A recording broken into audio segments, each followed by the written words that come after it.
No, I'm not a writer.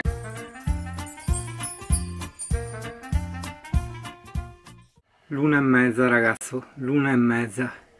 Porco cane che ho dormito, ho leggero mal di testa, meglio portarsi via un moment. Allora, cosa succede? Villa Pisani, l'ingresso, a parte che vabbè a pagamento, non è quello il problema, ma il fatto è che il CP non può entrare, quindi io porto il CP, facciamo il giro esterno e vediamo se possiamo visitare l'interno del giardino.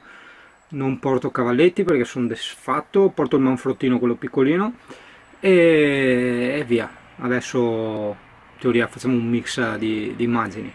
Il CP è pronto? Guarda che ha dormito altrettanto il CP. Che facciamo sta faccia qua? Che facciamo finta di non aver fatto i nanoni? Invece abbiamo fatto i nanoni?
Niente, mi sa che è chiuso, non so se si può fare il giro nel giardino. Noi proviamo comunque a proseguire.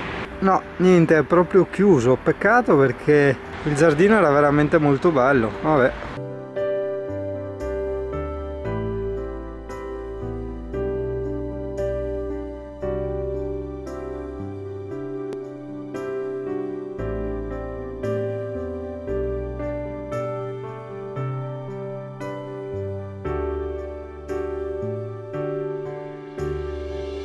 Sì, io mi ricordo si entrava di qui, però oggi nix. Ah no, devi pagare praticamente anche per vedere il parco, è tutt'uno. Che fregatura.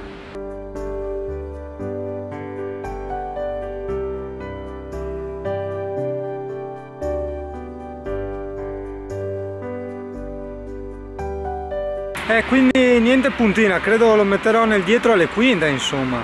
Peccato.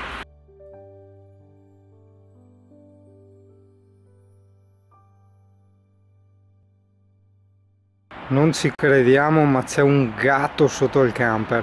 Sì, c'è proprio un gatto sotto il camper.